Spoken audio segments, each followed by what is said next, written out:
Thank you for giving me a good lead-in here, because like I wasn't going to talk about this, but it's actually a pretty fun thing. So look, this is the pre-panel. My name is Adam Seitz. For like 10 times what you expected. Yeah. I've been coming to Nekocon for almost 10 years now. This is my first con. I've been doing panels for like 6 of that 10 years. And I started a club at Virginia Commonwealth University based off of a club at William & Mary that's been going since the 70s. And so I ended up giving a lot of presentations, basically every week. So I've done 1 or 2 of these. Because we were talking about what happens when a panelist doesn't show up, that is actually the most critical time to have a panel to just whip out of your pocket. No, we'll come to that last. It requires us to build on some things. So tonight's panel is panels. So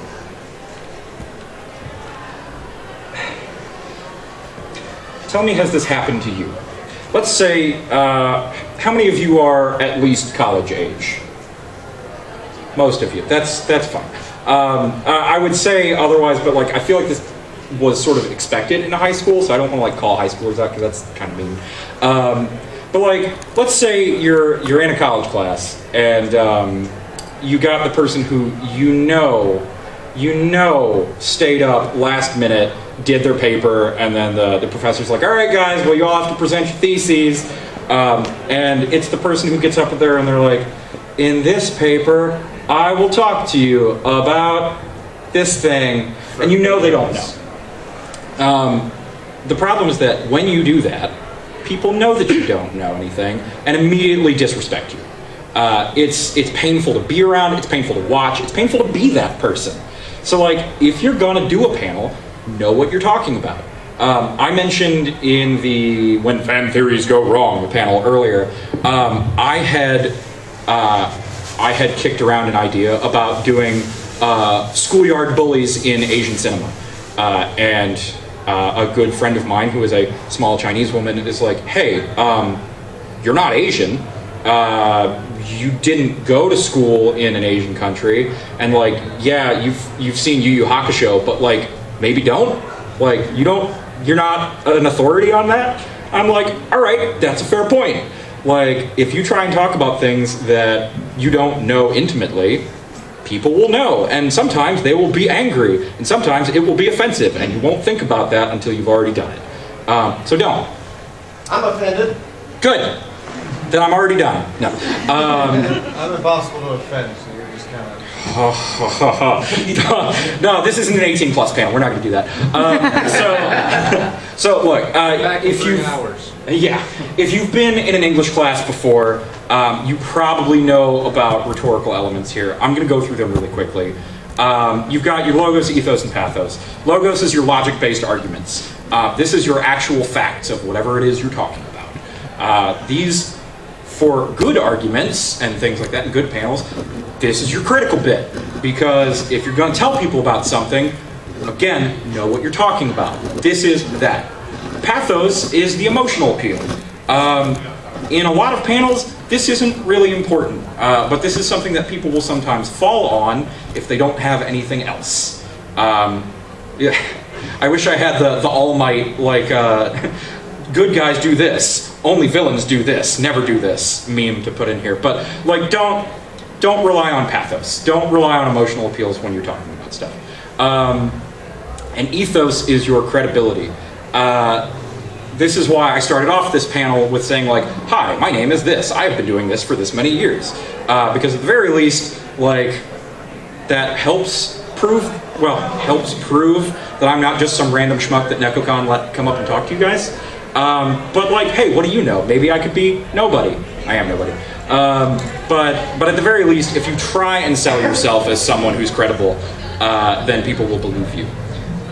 Now, I edited this because I knew what my audience was. When I gave this panel originally at VCU, I swore a lot.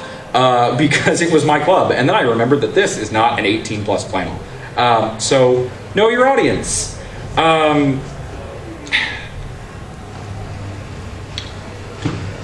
There are a lot of panels that, no, let me preface that. This is not intended to be cruel, although it may sound like it. There are a lot of panels that happen at anime cons where the people are super unprepared, and sometimes it's because they're young and they don't know any better. Sometimes it's because they're old and they don't know any better. Sometimes it's just because they spent most of their time building their costume rather than using their con crunch time for building a panel and things like that. Again, people will know, and if you're just going to try and rely on your charisma to get through it, like that got me through college, but it doesn't work in panels. So the real thing though is like know who you're talking to. Like you guys, I feel it's an anime con. It's pretty chill. It's pretty relaxed. But you're here instead of doing something fun, which means that you want something at least a little academic. If I were to instead just do every screen like the Logos, Ethos, Pathos thing, you guys would leave, because that's boring. But likewise, if I didn't have anything up here and was just rambling at you, like literally just doing this thing, but without any visual aid, you guys would think I was just pulling it out of my butt, and you would also leave. Or maybe you wouldn't, maybe you're into that, whatever. But the point is, you should, God, there's so many loud people. Thank you for grabbing that door. Something's going on. Okay, good. Yes, thank you. I appreciate you. So specifically for conventions, you want to have a little boring, but you also want to be able to draw on your audience, which I will do this at the end of this panel. If you guys have specific things you want to brainstorm, I will be happy to talk about it with you. So again, if you swear in a non-18 plus panel, the event staff will kill you.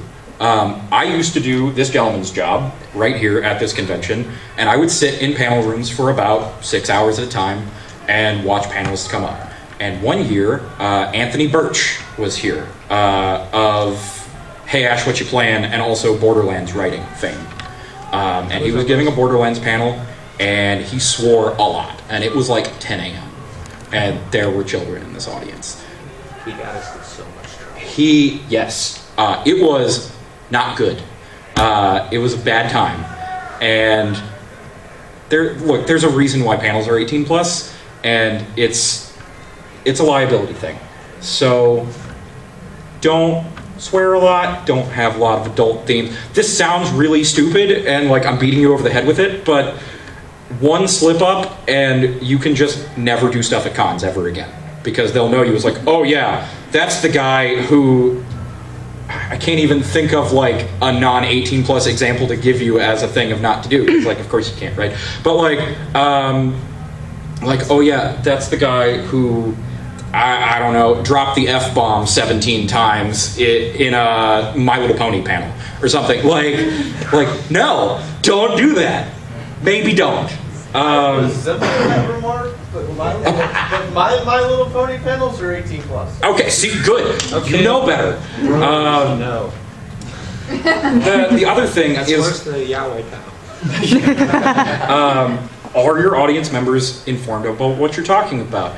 If you have, gosh, I'm just going to pull back on My Little Pony. I actually don't know anything about My Little Pony, for what it's worth, except for what my other co-panelist, John Hogreef, tells me about it, because he won't stop talking about it.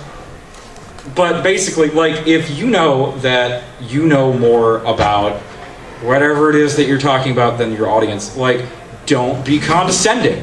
Likewise, if you know that you know less than what your audience knows, like, you need to be prepared that people are going to call you on some stuff. For example, like, as John was talking about earlier about a impromptu Kingdom Hearts panel that happened. Like, you know, I'm probably going to trust a guy in costume to run an impromptu Kingdom Hearts panel more than I'm going to trust a random guy who looks like me. Like, now, is that maybe a faulty amount of placing trust in them? Maybe, maybe not. Who knows? But anyway, again, what time of the day are you doing your panel? I'm not encouraging you to swear more in later panels, but I will say that, like, for example, right now, it is about 7 o'clock.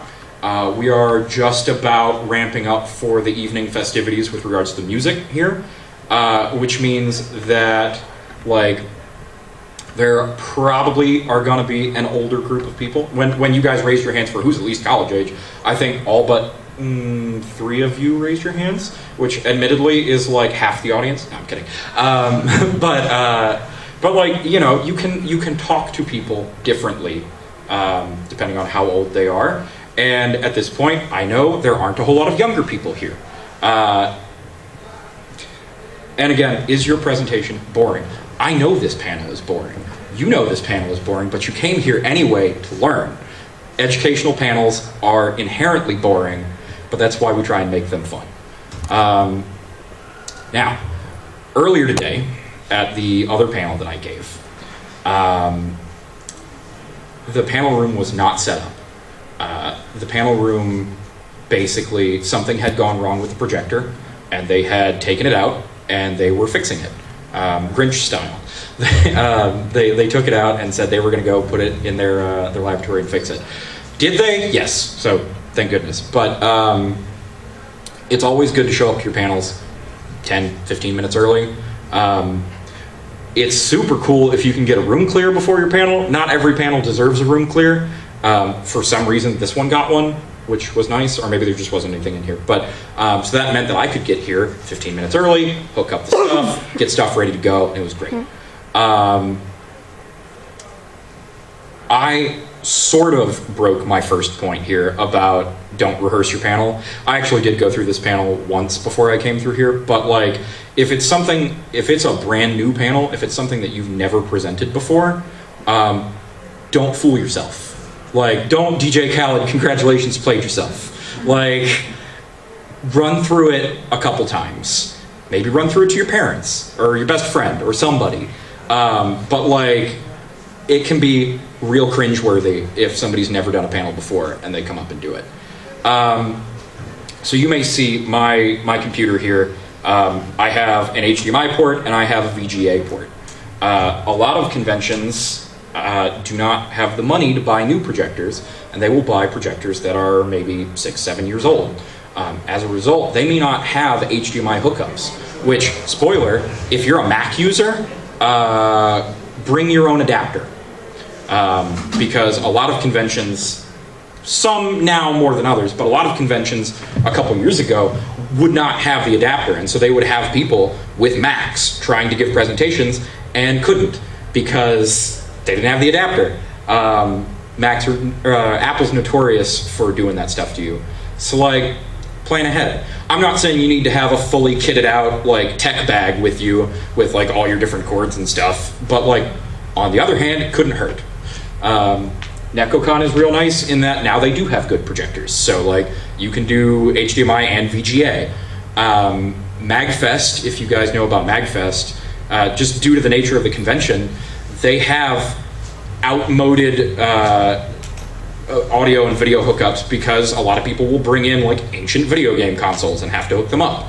So like, know where you're applying. If you're doing something like a tiny little like one-day Podunk Comic-Con thing, maybe bring all your stuff, like maybe just in case. Also, for what it's worth, so the very first time I did a panel here at this con, I think actually even in this room, my computer died 30 minutes before I left for the con. It was the laptop that got me through college, and I guess it decided to give up the ghost. And so I did not have a laptop. I didn't have anything to do my panel on. This is bad. Obviously, I'm not saying, hey, solve all your problems with money and have 2 laptops. But at the very least, like, back up your presentation. What's up? So I have a method for this. Yeah. Yeah, flash drives. Literally back up your presentation, flash drive, Google Drive. Well, not Google Drive actually, because you may have noticed the Wi-Fi here is awful. And that always happens at conventions. The suggestion is actually put it on a flash drive. Put it on Google Drive just in case that's the last resort. Oh yeah. And put it on your phone, because if you have a smartphone, it can read PowerPoints. Yes, absolutely. And in fact, just... You do Google Drive, Flash Drive, and if, depending on your provider, their version of cloud. And like for me, I also have Microsoft, so I dump my presentations into OneDrive, Google Drive, and Samsung Drive, and even on my phone itself, along with the flash drive. So I've got my presentation in 4 to 5 places and can pull it from anywhere. If I I did see a side request 2 weeks ago to run the PowerPoint from his phone. Which, of course, now we live in the day and age where you can buy projectors for your phone. Like whatever the new Motorola crazy thing is where you can... Like, it's not worth it. Yeah, oh no, it's not worth it. But like you can if you have to. Or again, buying adapters. They make you know, whatever the connection is from your charge port on your phone to mini HDMI to regular HDMI, so you can plug it in if you have to. I'm not saying it's great. I'm just saying if you're gonna be prepared, you might as well be over prepared. But anyway, yeah. But like also, if you have friends who are going to a convention, like talk to them and just be like, hey, like, do you have your laptop with you? Because if your thing dies, at the very least, you can go talk to one of your friends to like borrow your stuff or borrow their stuff to put your stuff on it. You know what I mean? Now, I think I've sort of talked about this, but just again, practice your panel more than once. Ever. And like once you've done it a couple times, you'll get into a groove and it'll be fine. Now, I went to Virginia Commonwealth University, an art school here. Of course, I got an English degree, which is why I'm at an Anime-Con, hoping that people will love me. But so as someone who went to an art school, I picked up a couple things about graphic design. So don't do this. Don't do this. Yeah, I can't see in fact, I don't even, oh no, I guess you can read those. But yeah, here, like learn about what colors don't show up on other colors. Also, well, I guess you guys can't see this, but like the yellow shows up really well on my computer screen and really badly on that screen. And you can't even tell on this. Yeah, no, you can't even tell on the little recorder there. No. So like, in fact, just for your benefit, I can read this out. The panel, or the slide is titled On Visual Aids. The first bullet point is, if they look hideous, you will be murdered. The second one is, the first rule of PowerPoint, put only what you need on screen, because you don't want to be reading off your thing like I'm doing right now, which I hate to do, but I'm doing it for you. Thank you. And the second rule is, reading off your PowerPoint makes you a twat. Thank you for reading that out. Yeah. And again, don't look. Like, if your PowerPoint looks like you are a 70-year-old person trying to pitch a business pitch to some corporation, like with the screen wipes and the, don't do it. Like, it is, I mean, it looks really funny, and like when I was in 6th grade, I really loved like all the cool things you could get out of PowerPoint. But like, just don't do that here. But again, learn what colors do and don't work together. You may notice the rest of this panel is black letters on white screen. Like high contrast, good. Low contrast, bad. Now, to be fair, there are other ones that I'll do that have like crazy space backgrounds, because I have like a space pirate panel tonight. But like for those, I make sure that it's like white text with black outline. Or yellow text with black outline. Basically, if you make sure that there's an outline, and like, again, I'm using Microsoft PowerPoint, so there's a shadow button, so you can make it pop a little bit. Making sure that your letters are legible is good. Never use Comic Sans, never use Papyrus. Congratulations, I just saved you $30,000 on an art degree. Don't ever do that. And again, word art is Satan's plaything. Don't touch it, don't look at it. There also clip art, like clip art is only a little bit better, but just, again, you don't need it. So this one is a big one. Choosing whether or not to do your panel solo or doing it with a friend. If you do it with a friend, you really need to make sure that you guys rehearse it a bunch of times, because otherwise what will happen is that you'll start talking over each other, and like you won't know what the transitions are, and like unless you guys are both really good at improv. I am not. Like, I did a lot of theater in school, but that was reading off a script. I can't improv for nothing. So like, but there's a thing tonight, like Whose Line Is It Anime, which is just improv.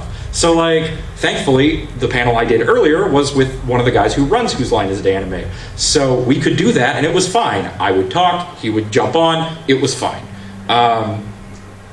So I also say here, because I talk about solo panels are bad for timid people. I've had a couple friends come up to me and say, hey, look, I really want to do a panel, but like, I'm afraid. I don't know if I could do it on my own. And that's cool. Like, not all of you are charismatic or dumb enough to do a panel on your own. Like, and that's fine. And that's why group panels are good for that. If you have one person, just like a Dungeons and Dragons group, if you have one person to act as the party face and draw most of the stuff, and you can just sort of chime in on top of them, it's fine. Just for what it's worth, if you're doing a group panel, be sure that everybody that you're doing the panel with is reliable. I've had a number of people tell me that they had put together a panel only to have people drop out at the last second, and then the entire panel looked terrible because they couldn't do anything with it, because they had planned for everybody to do stuff. It's just like in school, like group projects, people will only let you down. So just be prepared to do your panel solo if you're doing a group panel. What's up? I always suggest that if you're doing a group panel, just assume that airlines get delayed, people can't make it sometimes. Build a panel assuming that no one else is there. Yeah. And rebuild it with assuming other people are there. Yeah, that's a much less fatalist way to say that. Like, yeah, just plan for the unexpected. So let's say that you've already gotten accepted for your panel. Like, be sure you got what you need. I've sort of covered this already, but like especially that last one, just double checking your panel. Like, I've also had times where if I've had to go and use somebody else's laptop or something like that, I will find that like they don't have the same fonts. Like if I went from like this is a Windows 8 computer, but going to somebody with Windows 10, some of my fancier fonts didn't go across. Or like when I built a PowerPoint on my home computer, which is Windows 7, and using LibreOffice as opposed to Windows, like actual Microsoft Office Suite, the fonts didn't transfer, and so a lot of things ended up looking really ugly. So just be aware of those things ahead of time. Also, we're talking about backing stuff up on Google Drive. Google Drive will do that, where sometimes they won't have the same fonts. That said, I think it still saves the encoding, so like if you have it backed up on Google Drive and then you put it on like a Microsoft thing that has the fonts, then it'll know what it is. But if you're going to do your super crazy tech bag of what do I need to bring, this is what I recommend. If you want to take a picture of this screen and just keep it for later, I would recommend it. This is the like excessive overdrive version, but like I swear to you, I did actually walk around with this for a number of years. Nekocon has finally gotten better about it, so I don't have to prepare quite as much. Well, we have the money to get this stuff now. Yeah, we have the money to get this stuff now. Sometimes selling out is good. Yeah. Also, suggestion with your own personal VGA and HDMI cable, 15 feet. Oh yeah. Oh god. Seriously. I'm just gonna tell you now, monoprice.com, real great. You can buy literally every cord you'll ever need in literally almost every length you'll ever need, and you can buy them in bulk. So if you got a bunch of friends who do panels, put in a bulk order, pay $0, and everybody's got what they need. You may notice I am a little jittery right now. I overdid the last point just a little bit because I've been working all day. And so I hopped up too hard on the caffeine. Know your limits. Now, actually, I'm just gonna direct you over to this beautiful slide here and not read it out and let you soak that one in for a second. So like when I know, or talk about knowing your ticks, for example, I say a lot. A lot of people say a lot. It bothers me when I go to panels and people say a lot, and so I'm conscious of it and I try and break it down. That's something else that rehearsing your panel a number of times can do, is will make you sound like you're flowing naturally and not stalling for time. Also, down there, know how to improvise when stuff hits the fan. We were talking earlier at the beginning of this about what to do when a panelist doesn't show up. Now, some conventions will just say, all right, well, the panelist didn't show up, we're going to clear the room, so be it. Nekocon usually doesn't do that. Nekocon usually doesn't have the staff to say, hey, this happened. And so as a result, there will just be a panel room with no direction for a little while. This is a great time, if you are knowledgeable about whatever the panel is that you went to step up and take over. This is where we come in, and I'm sure he's had to do it before. Well, it'll be the job of whoever's supervising the panel, that if you have an idea or something that can keep the room going or have the topic, you could go to one of us, ask us about it, and 9 times out of 10 we'll probably let you take over. Yeah. But, yeah, sometimes this also happens before the con, where, you know, again, flight gets delayed, something like that, and somebody knows that suddenly this block of time is open. Mary, the head of programming here, is super nice and has a giant backlog of all the panels that didn't quite make it in. And so what she will do is go through and contact people and say, hey, this slot has opened up, are you available? So it's not always a last minute thing, but it can be the minute before the last minute. And the last thing down here is the biggest thing. If you act like you didn't screw up, you didn't screw up. Nobody knows your panel but you. Except if you've done it for a couple years in a row, people will know it. But if nobody has seen you do this panel before, play off every mistake and it'll be fine. Because they won't know any better. And that's just a good life tip.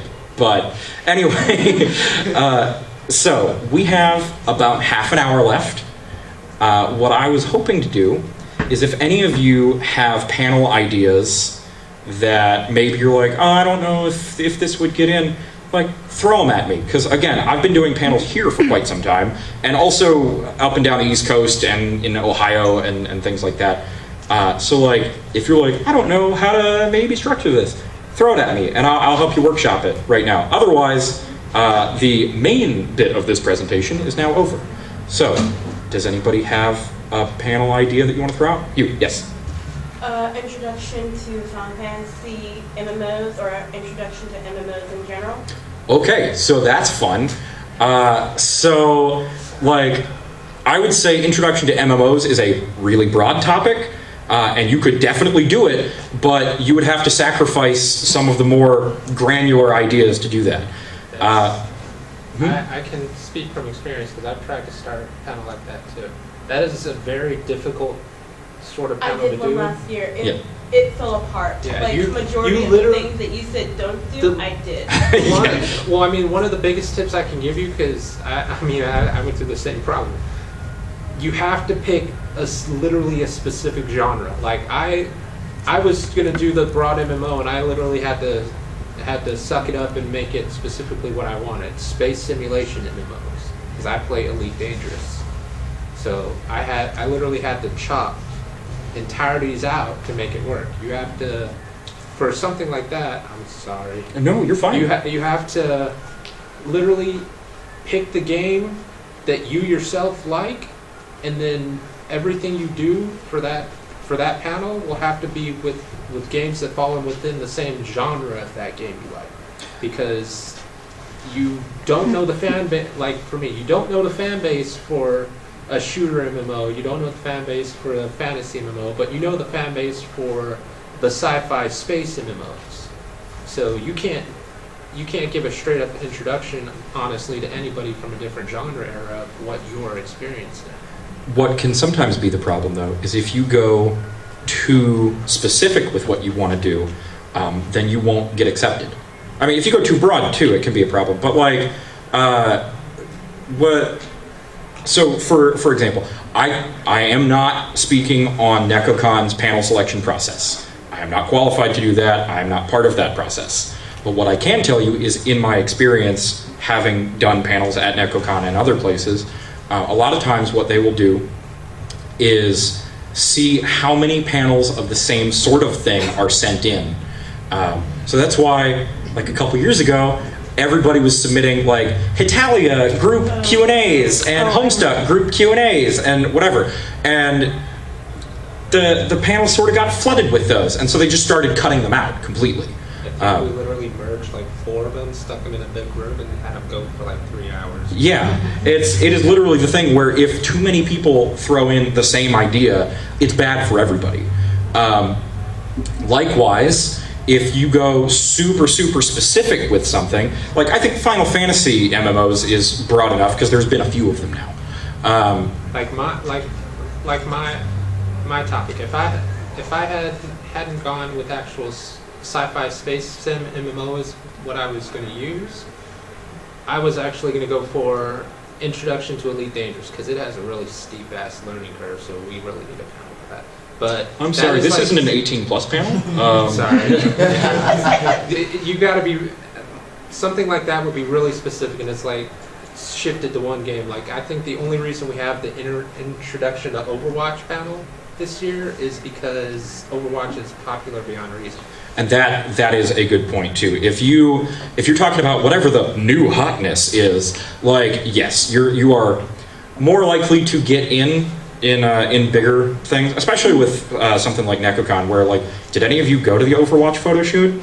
Like, I know you guys worked it, the rest of my department here, but yeah, how many people were at that photo shoot? At least 100. Yeah, 120. Like, there are a couple of people who like Overwatch here. So, like, if the convention knows ahead of time, like, oh, they're talking about something that we have a lot of draw for, you are more likely to get in. So I will tell you, one of the panels that I submitted that did not make it in was Introduction to Lupin III. I love Lupin III. It's one of my favorite anime, and I feel like a lot of panels that are like the Introduction to Lupin III are real bad. Some people just don't do it good. But I waited too long. The newest Lupin anime came out, what, 2 years ago now, I guess? So, like, if I'd hopped on right then, might have gotten in. Now, well... Someone else got it. So, oh, really? Yeah, there's a Lupin III. Another big thing I'll go is fight him. I'll go fight him right now. another big thing when you pick your topic, be careful, because like with Lupin III is not a kids-oriented anime, it's adult.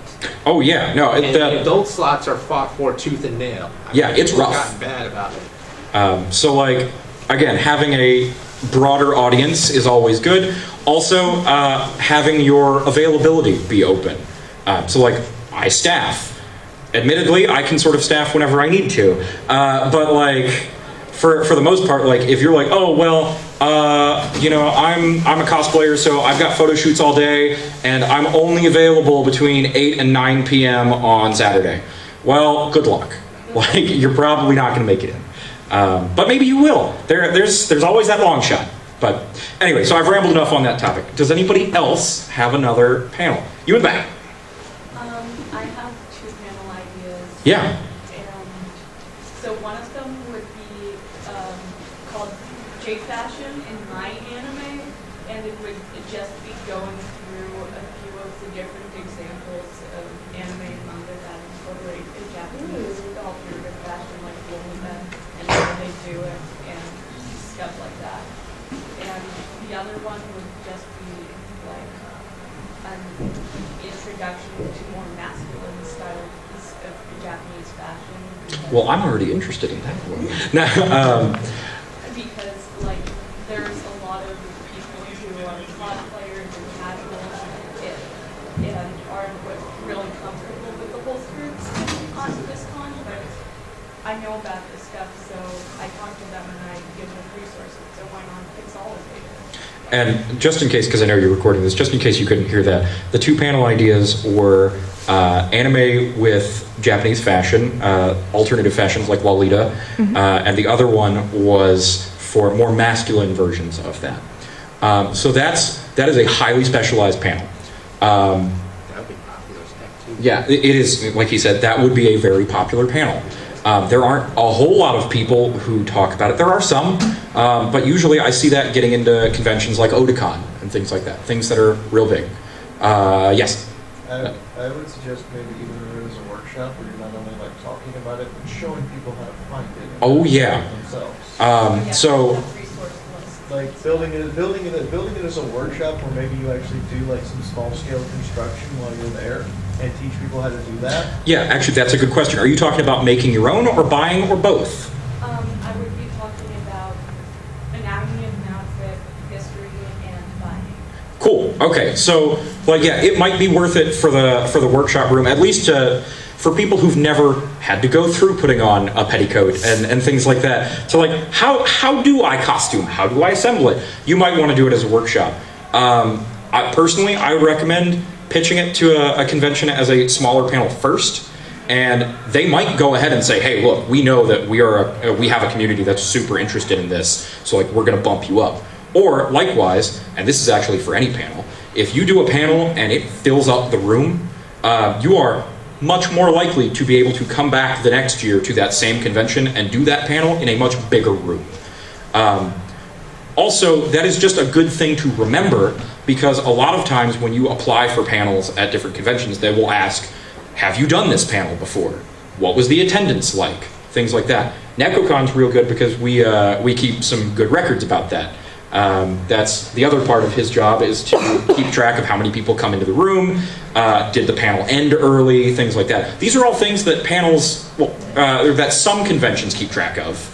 Some conventions are too big. Sometimes they just don't have the staffers to do all that, and they'll just leave that for things that happen in main events and things like that.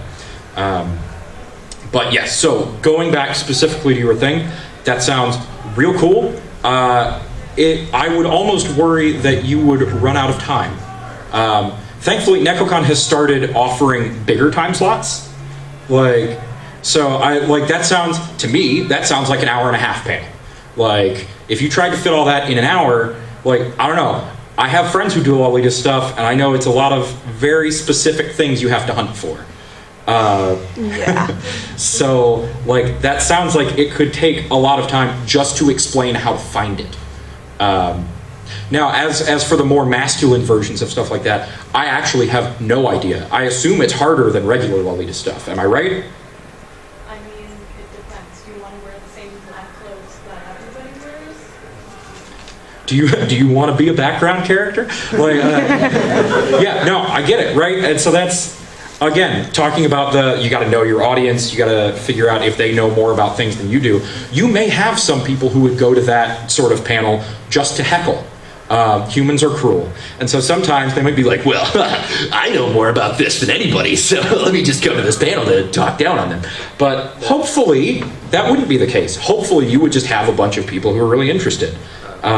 Yes? A good example of people coming just to heckle a couple of years ago, the Ace Attorney Soul Leader drama thing that we did.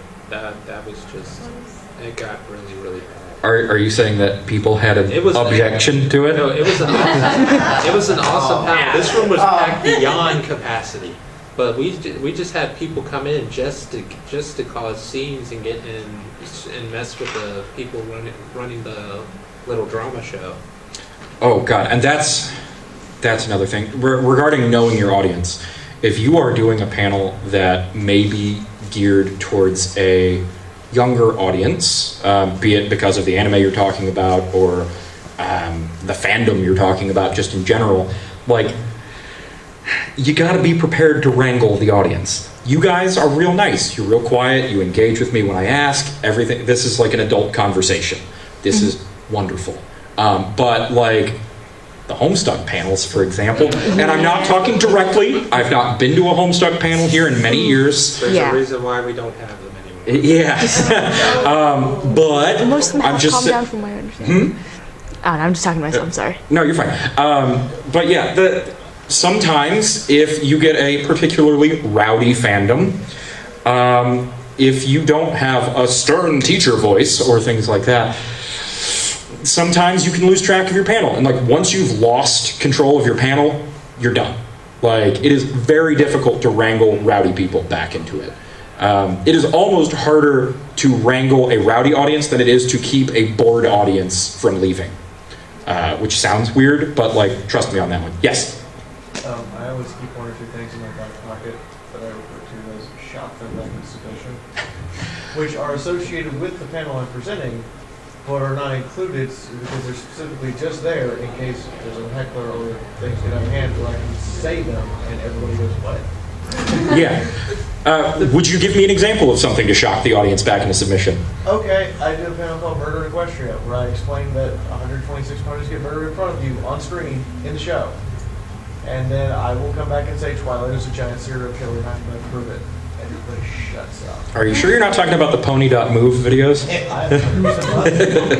I will say that is the only thing I know about those. But I feel like that's also all I need to know about My Little Pony. So, and that's not a dig at My Little Pony. I just, like, I feel like I've experienced enough. Okay, you've got a good idea with that. I'll admit, from all the ones I've had to sit and supervise. The one thing you got to remember though is you've got to try and do what you're talking about in a decent amount of time. Because if I have to pick this up and call AMS, they come in here and enforce and shut it down fully. Yeah, you have to have a good gauge of when things are getting out of hand. I mean, best thing you can be like with him, since he's staffed, is he knows us, we know him, we know he can do his job. We'll generally let him decide before we bring in AMS, and he'll normally. I mean, I've seen a couple. They'll flag towards us, and we'll start making calls.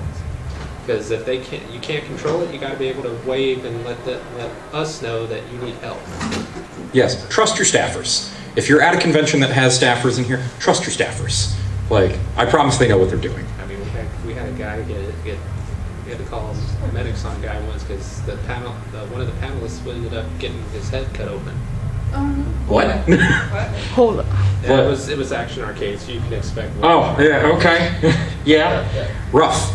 Trust your staffers and do stuff like I do. Show up when the AV crew's setting up and be like, donuts. Yeah. Bribery is always an option. Yeah. You in the code. I had an idea about comparing and contrasting original versus abridged anime. So that's super fun. This convention in particular has had Team 4-Star come out a number of times. Not anymore, I don't think. I mean, but then again, the Team 4-Star's had all sorts of problems with their series online being taken down from DMCA's. But so with that, that is sort of broad. Or were you going to just specifically talk about one abridged series versus the regular, or like in like how it is done, or what do you want? I was thinking of doing one series in particular and comparing episode by episode. Yeah, so like that could be really fun. That like breaking down the jokes and things like that. That's super cool. You look like you have a thing. Here's the one problem with doing that, because I've seen it done at Chococon. Okay. You have to basically pick 2 episodes, because that's all the time you got. That is a fair point, especially with ludicrously long shows like Dragon Ball or things like that. Or, like if you just want to do like 2 episodes of like Hellsing Ultimate or 3 episodes of Yu-Gi-Oh! That's it. That's an hour. You're done. We've actually had like 2 or 3 abridged panels here. We had one last year. It got a lot of hype. It was really good. We were beyond capacity because people were lining the walls and sitting on the floors. But that's a fire hazard. Yeah, I know. I had to kick a lot of people out. It literally got to the point where they were doing great. They were doing what you're talking about for like a good 20 minutes, and then it just descended into chaos. Because I mean, it's abridged. It's there's no way it's not going to descend into chaos. So, it actually sounds like you've got a pretty good idea, but with these caveats in mind, like, be careful. That is one you would want to rehearse ahead of time. Like, get your transitions down, like, know what's going to happen. And also, like, maybe, like, where do you live? I'm not trying to figure out, like, where do you live? But, like, do you live somewhere close to a school that has an anime club? I'm pretty sure I might. I mean, like, broadly, are you from Southern Virginia where we are, or are you? I live 20 minutes away in Newport News. Okay, We've got so plenty of anime clubs. yeah, but between, I don't know if Christopher Newport has one, but I know ODU definitely does. If you go down to, ODU's got one. Every single TCC campus has one. I think the Thomas Jefferson Community College has one.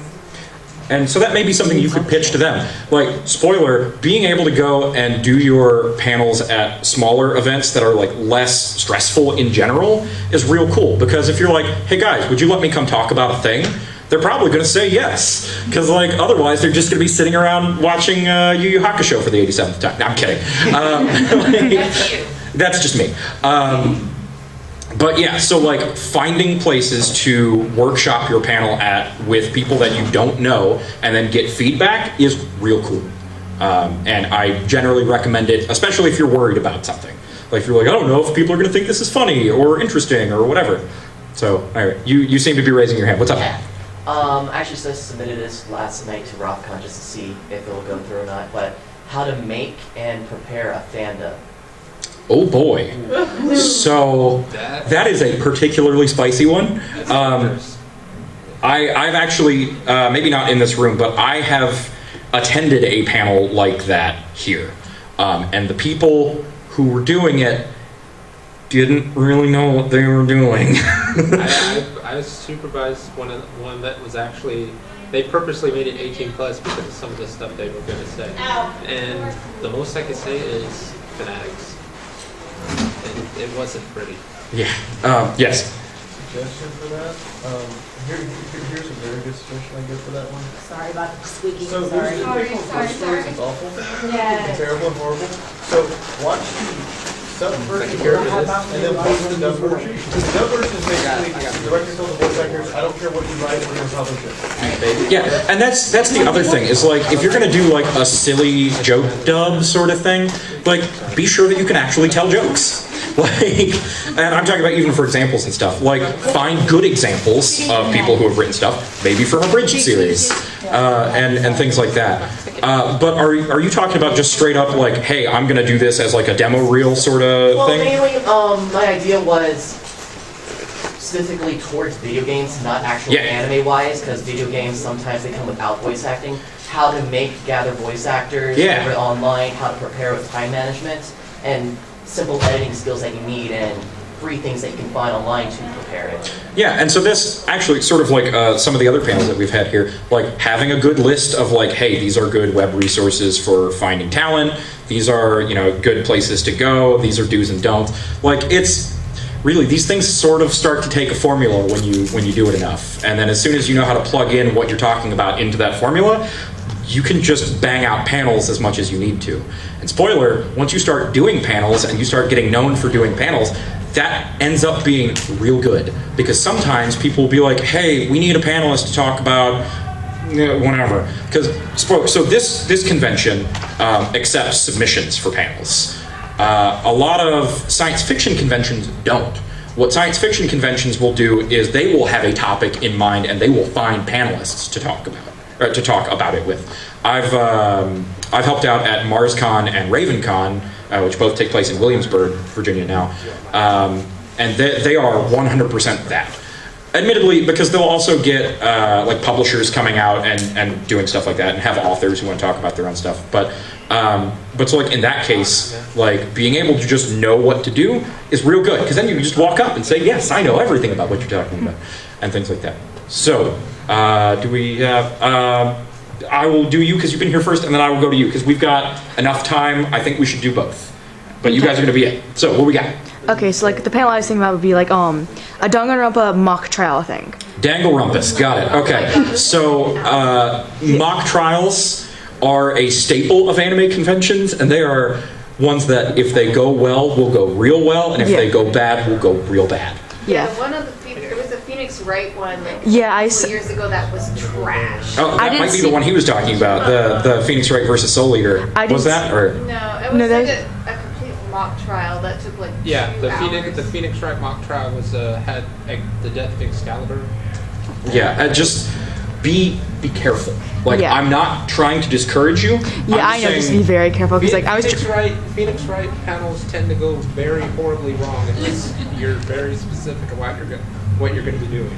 Because I almost submitted one for this year, but but when I was getting to submission and trying to figure it out, I'm like, I need more people to do this because I cannot do this on my own. And I knew there were a lot of people who were interested in it, but none of them really had time to try and help me with it. So I'm like, I won't do it this year, even if because I know this is going to be like a popular topic because like last month a new game came out. So oh, did it? I didn't realize. Danganronpa V3. It has two sides. I can't. Huh? It has two sides. Not the anime, the game. Oh. Danganronpa V3 and I think it's called Killing Harmony. The English version just came out like a month ago. Oh my gosh. So well, yeah. So like, and again, being able to jump on the hype train's real good, but it's better to plan your panel and do it well than it is to just jump on the hype train. You're not BuzzFeed. Don't be BuzzFeed. Yeah. That's like one of the reasons why I didn't try and do it. Then because like I can't do this in this try and get all these people in this amount of time on my own. Yeah. I'm going to need so many more people. And I would also recommend. I do see you there.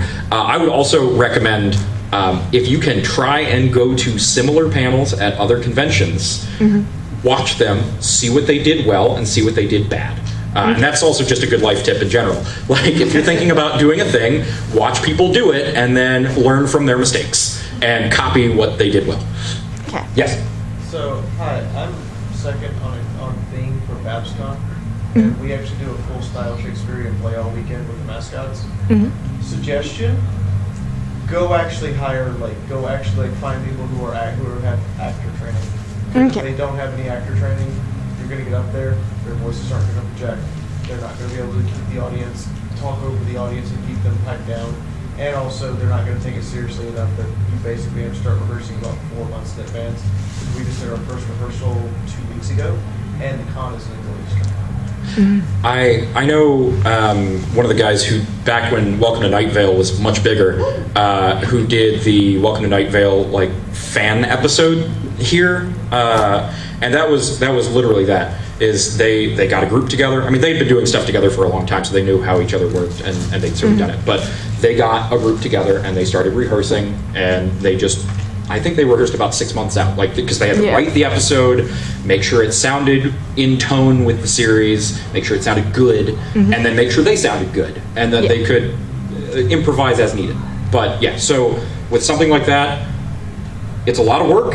It can pay off, and sometimes it does, but sometimes it doesn't. And people will remember you for the times that you fail. And which is a really dark thing to say. Sorry, but like, it's a statistical bias thing. People respond when they feel strongly about something. So either if they really liked it or really hated it, you'll get talked about. If you just did mediocre, then because we've got a little over 5 minutes left. Because I don't know what we have after. What do we have after this? Room clear. Oh, it's room. Oh, good. Well, I'm not going to go over anything, but I didn't know if we had to swap out. So, your question or your panel idea? I tried on way back in team mode.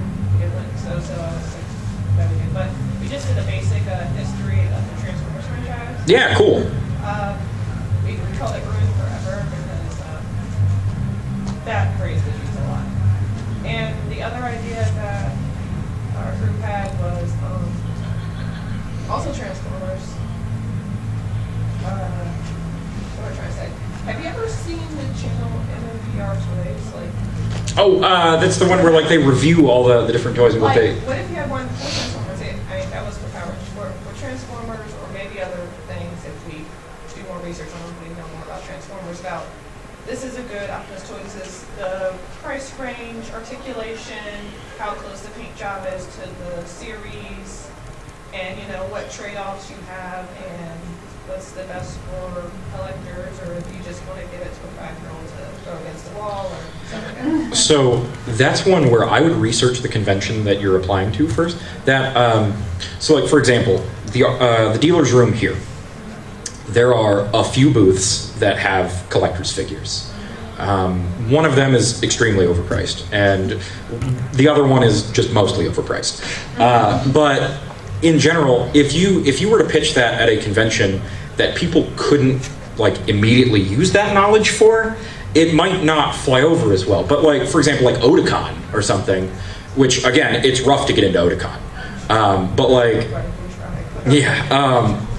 If you were to pitch that to a convention that they know, like that the convention runners know that they have a number of like collectors, dealers there, you may be more likely to get in because it's a synergy thing, right? Like a lot of the cons I go to that I get my space operas and space westerns and things like that, those panels in, are ones that Discotheque Media vends at, because Discotheque sells all the shows I talk about, like Captain Harlock and things like that. So for you, and I know I've been out of Hampton Roads for a little while, but isn't there like a toy convention somewhere around here? They have been animated toys, I think. They just started, what was it, February? And it was kind of like this same sort of group. I think that they tell me where they're from. I'm not entirely sure. Oh, so probably one of the Mike Federale shows then. I think so. So, yeah, in that case, like if there is a specialist convention that talks about what you're talking about, or that is about what you're talking about, I would pitch there first.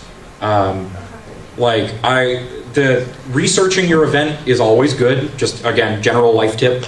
But like ones that have a lot to do with what you're talking about are probably a better shot. It can be. I'm not saying like don't go to small like. So here in Virginia, right, Anime Mid-Atlantic is a much smaller convention, and the crowd is much younger. So you may not, like if you were to pitch that to AMA, you might not get in. And if you get in, you might not have a big crowd. And getting in and not having a big crowd can sometimes work against you. Because sometimes they're just starved for panels, or starved for good panels, or unique panels, or things like that. I'm like, that's a very specific topic. Like, I would be surprised if more than 1 or 2 people submitted something like that at any given convention, unless it was a specialist convention. But like doing something and then having it look bad, whether or not you did poorly at it, can make other people be like, oh, that's right, that panel didn't have a whole lot of people. And it could not be your fault, but it might look badly. So again, probably like things that are as big as Nekocon and up are what I would look for. But it sounds like you know what you're talking about. So like at the very least, you don't have that problem. So at that point, you're just knowing how to sell your topic. And just giving people an idea if they want to buy something, what they can look for, and the type of things to look for. Yeah. Also, just as a general thing, because you came in a little late, so you missed one of my my big things. No, you're fine. I'm not trying to call you out. I'm just saying, just especially because you may be going to a specialist event, be sure that you have your handy list of stuff like in your bag just in case. Because those kinds of events will either have a lot of money and will have great stuff for your computer to hook up to, because you will need visual aids. And it's not like you can just take stuff out of the box to show people, because never remove from box. You know, just be careful, because sometimes people will not really have good presentation stuff. I always thought, like, I would bring all my own stuff, because I've seen too many panels, even seasoned people, their stuff breaks down all the time. Oh, yeah. All right, I'm bringing all my own stuff. I don't trust none of y'all stuff except for the I'm sorry, couple staff, but I just don't have a trust in technology. You know, a healthy dose of skepticism is a good way to live your life. Like again, I have been panel staff. I generally trust panel staff, but also he's in the room, so I have to say that. No.